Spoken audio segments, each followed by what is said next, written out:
What's up everybody, welcome to Money Management channel. My name is Andrei and today I'm gonna be doing an update on MMTLP and FINA saga. I got the cash in the bag, stadium packed, born a rock star in this life, gonna live it up. And for today's video, guys, I have several quite interesting news. First of all, I will show you an update on several lawsuits, and I have to admit that these updates are quite impressive.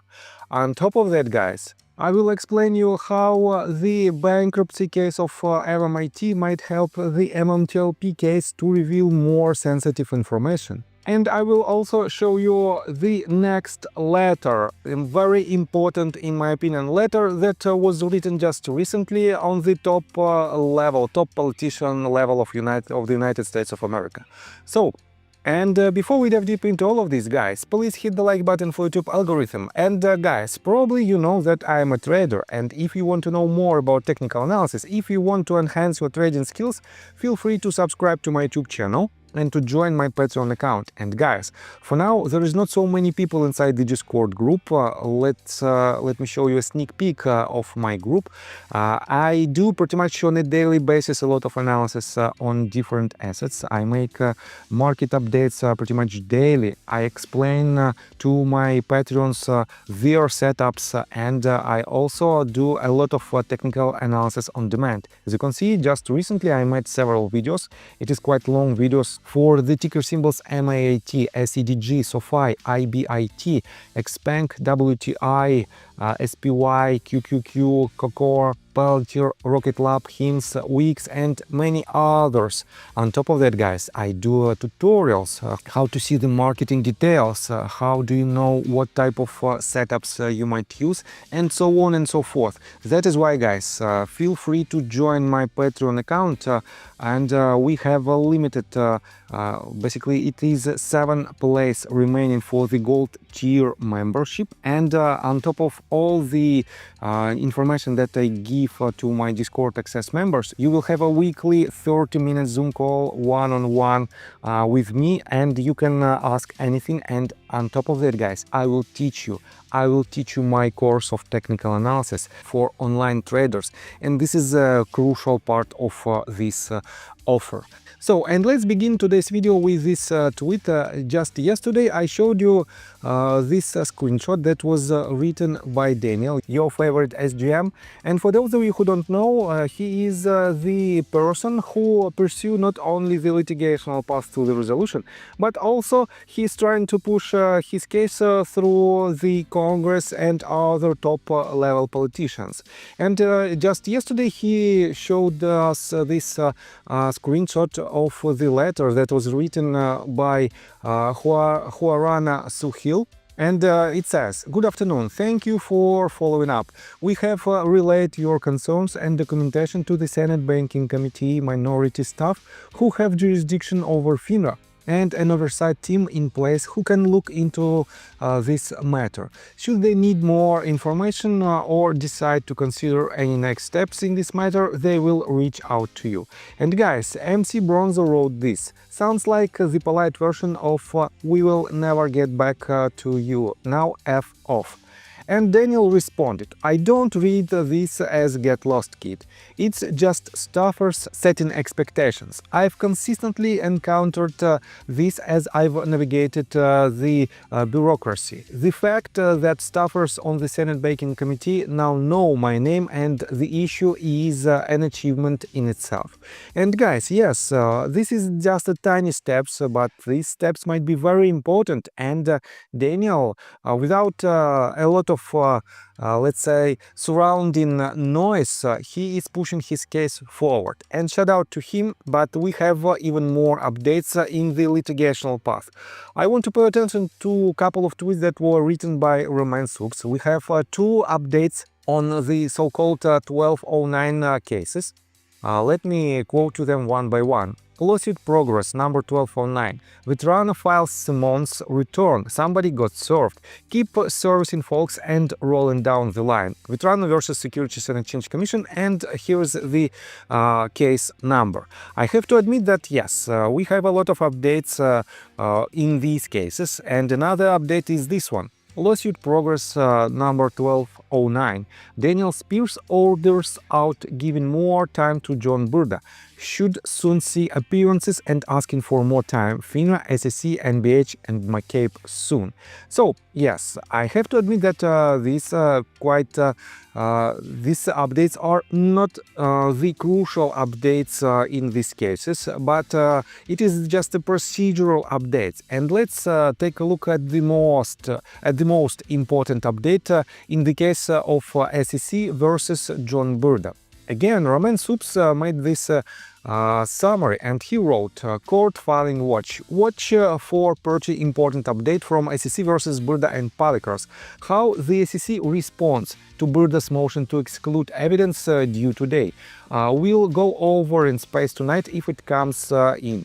Deals with MMTLP investigation findings. And guys, this is quite a big thread, and I want to read you just the summaries that were made by Roman Supes. He wrote, filings in, but 8 exhibits, but it's under seal. Looks interesting, curious how the judge will rule on this. Any sign of what we can inspect at this point? Looks juicy, but sealed. Yikes. And next update, docket number 59, asking the court to seal the unredacted response. Torchlight motion to seal opposition. Next one, page 2. SEC referred to investigative privilege from Congress. And I have to admit that it is quite obvious statement, but nevertheless, SEC refers to this fact.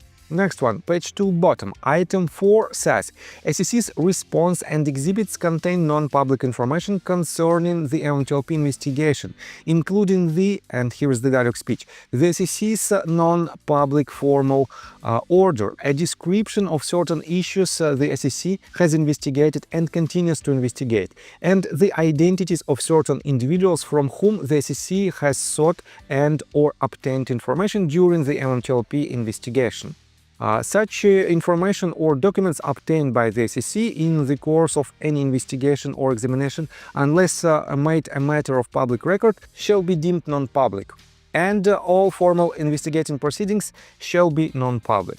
Again, quite interesting, but I think we have some level of secrecy around this lawsuit. Next one.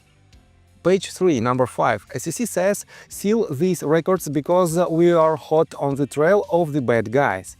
Again, quite interesting statement. And guys, don't you think that it might be even some kind of criminal investigation? Time will tell. Next one, page 4 says, other party is unopposed to seal records. Looks like the redacted parts will be public soon. Keep refreshing. Docket 61 is in, and he added the link of all of these dockets. And by the way, you can download them. They are for now free to download. Next one, 20 pages. SEC asks the court to deny the motion in its entirety. Need to redact Torchlight response to Burda's motion to exclude.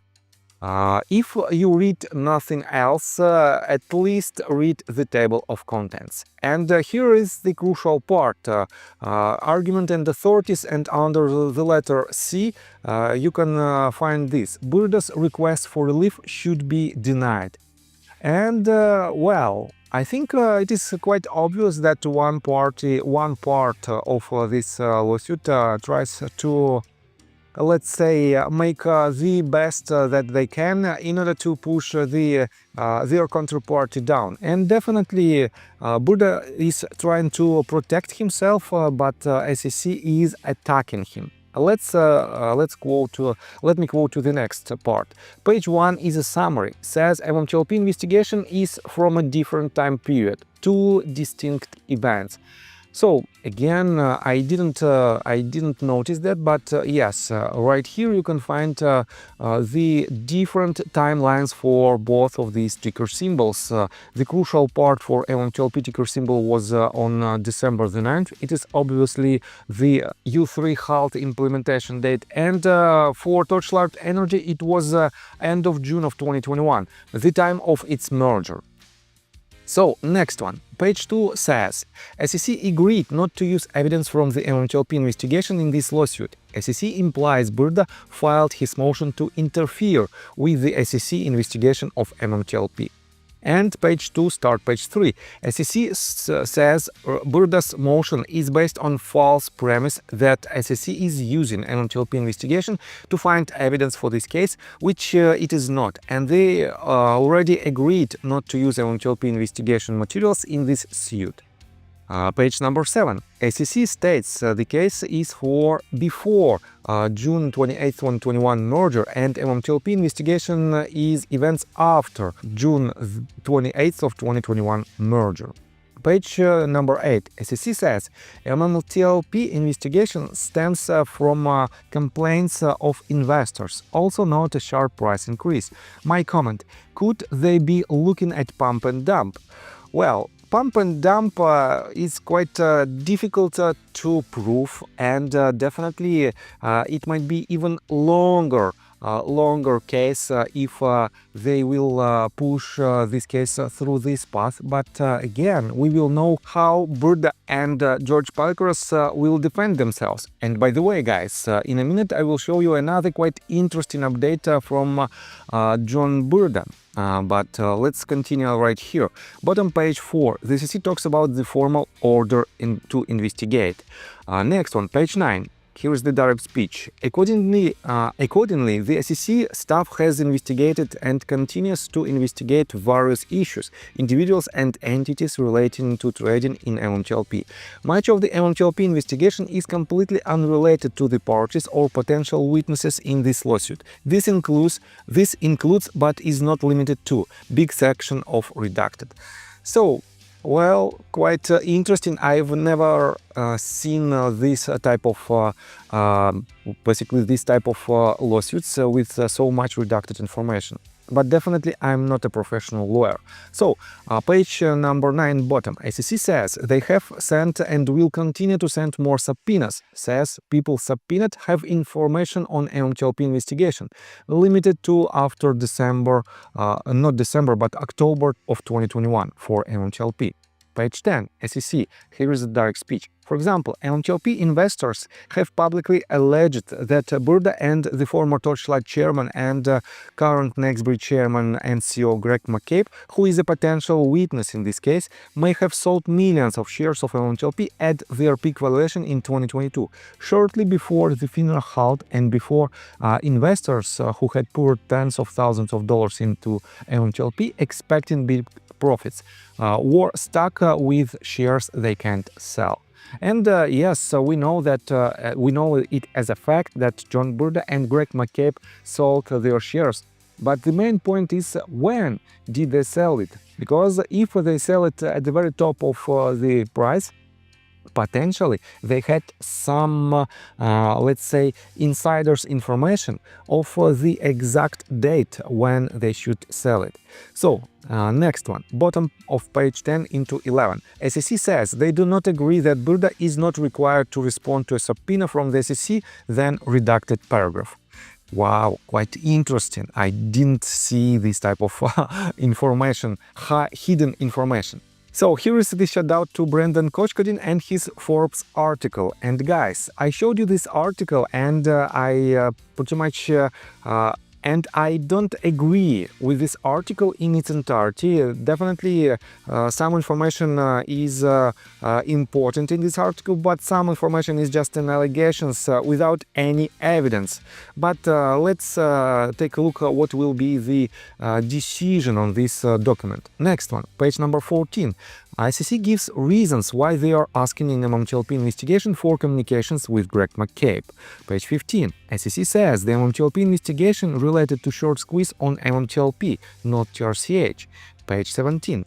SEC says they are not going to willingly give Burda the names of who gets subpoenaed or what they say in MMTLP investigation. Again, guys, here you can see that the counterparties should not disclose let's say all information publicly, even in these official statements, in their official court filings. At the same time, guys, a lot of people from MMTLP community are awaiting for more information, but I have to admit that if all information is disclosed, it might also be, let's say, harmful for the case itself. That is why, guys, this is one of the reasons why Daniel Oxer is extremely quiet in his path to the resolution. So, number 9, page 20, and now looking at exhibits. And here you can see a summary of exhibits. So, exhibit number 1 says investigation is focused on trading between October 2022 and December 2022. Comment of Roman Sux probably doesn't include things like how it got started trading. Exhibit number 1, page 3 says investigating many things, redacted individuals, entities and various issues, and continues to investigate. So guys, this means the investigation is ongoing, and we thought that SEC just filed this case and they have all the information on the table, but this proves that they are still investigating this case, and probably it is much bigger than we might thought. So number 4, page 4, more redacted actions the SEC has taken to investigate MMTLP. Exhibit 1 is fully redacted. Exhibit 1, formal order, and we don't have this information publicly available. Exhibit number 2, subpoena for Burda. Very interesting focus. Next breach, Burda and McCabe, compensation from Meta and NBH account records. And here is a set of not the questions, but the document that should be provided. And I have to admit that, well, if these documents is disclosed, I have to admit that we will know a lot about the actions back in 2021 related to Torchlight and 2022 related to MMTLP. So, guys, as you can see, this case is extremely complicated, and we have a lot of information that potentially might be disclosed in foreseeable future. But take a look right here. Samantha wrote this: former MMTLP CEO John Burda, charged with fraud in the matter of Torchlight, refuses to comply with SEC subpoenas. Why? Isn't there nothing to hide? And let me quote you more details. SEC worries Burda will encourage others not to comply. And here you can see the screenshot of the statements. Nonetheless, Burda's counsel objected and refused to comply with the subpoena in its entirety. And guys, what will be the consequences? And again, Roman Subs wrote, is refusing to comply with the subpoena considered obstruction of justice? What happens if I ignore an SEC subpoena? SEC law, and here is direct speech. Ignoring an SEC subpoena will not be taken lightly. It can lead to serious charges of obstruction of justice if done willfully. Wow, guys, I think this might be a real, well, disaster for at least some of the participants of this lawsuit. But let me show you further. Guys, you know that a lot of people cannot connect the dots in between MMAT case, MMAT bankruptcy case, and the MMTLP case. And here you can see the perfect response of Keycap, where he explains how these two cases might be connected and are connected one to another. And he wrote, in simple terms, this order from the bankruptcy court is requiring Anson Funds United States, a financial entity, to provide a representative known as the custodian of records to answer questions about metamaterials in financial situation. It has filed for Chapter 7 bankruptcy, which means it's liquidating its assets to pay creditors. The court-appointed Chapter 7 trustee, Christina Lovato, is investigating the company's assets, debts and overall financial condition. The order granted under Bankruptcy Rule 2004 allows the trustee to gather information from Anson Funds about any financial dealings or records related to metamaterials. The representative from Anson Funds must 1. Show up for questioning a legal deposition at an agreed-upon time and place. 2. Provide relevant records if needed. 3. Continue answering questions as long as necessary. This helps the trustee figure out what assets metamaterial has and ensure fair treatments of creditors. And guys, when this information is disclosed, it will definitely be very useful for MMTLP case, because all the actions that happened with metamaterials as a predecessor of the not TRCH but MMTLP company and Next Bridge Hydrocarbons might be reflected in these filings, and Anson funds under this Chapter 7 disclosure agreement might basically disclose the information that will show their real position on MMTLP shares. And guys, we know that, let me show you, we have more and more people who are reposting this article, and I covered it yesterday.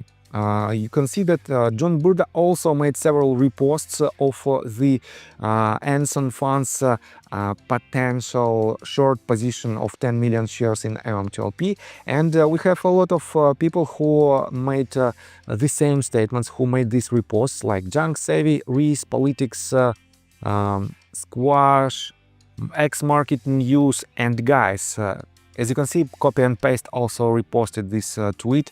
And guys, right here you can, and yesterday I showed you this article in details. Right here you can find a clear statement that Anson Funds had a 10 million shares short position in MMTLP, and this is the proven fact. So Anson Funds admits it was naked short 10 million shares, and it says this is all documented. And guys, if you try to search Anson Funds, let me show you right here. If you try to search Anson Funds 10 million shares in Google search results, you will not find any sources rather than this article that I just showed you. This means, guys, we don't have this information as a fact, we have just an allegation, but the MMAT bankruptcy case might help us to find out this information. So, let me show you another quite interesting post, at this time from Due Diligence.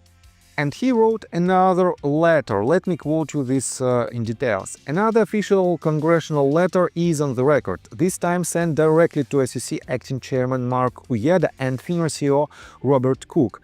Elon Musk, are you listening? You can have it unredacted if you want it. The message is clear. MMTLP shareholders deserve answers. This is how we keep the pressure up. This is why we don't stop. Every call, email and meetings matters. The more noise we make, the harder it is for them to ignore us. A big thank you to the shareholder who trusted me to come with them to the Zoom meeting that made this letter possible. The MMTLP community is not going anywhere until this is resolved. Transparency is not optional. The pressure stays on. Postscriptum. Whoops. And guys, it is pretty much a similar letter that it was written and that was covered by me, I guess, 3 or 4 days ago. And yes, we have more and more pressure, and this is definitely a good sign. The more letters we send, the more exposure on the broader audience and potentially on the people who might lead, who might help us in this case, we have basically. And guys, let me tell you my personal story. I have a wife and 2 children aged 11 and 15, as well as a small dog.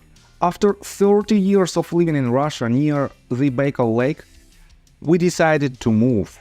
Now we reside in Serbia. Although I don't own any MMTLP shares, I invest a lot of time creating daily MMTLP videos. I have been doing this every day without days off and holidays for more than 1.5 years. Now I wish to buy back this time from my family, from my children. We've agreed that I will ask the MMTLP community to support me, and I will give all the money to the children. Therefore, if you believe that I am providing useful content for you and wish to support me, you can join my Patreon account. For $5 a month, I will add your name to my list of supporters if you wish. Thank you in advance. The link you can find in the description below. So, I think that's all information that I want to provide you. If you like my video, please hit the like button and subscribe to my channel, and see you guys and girls next time. Bye! I got the cash in the bag, stadium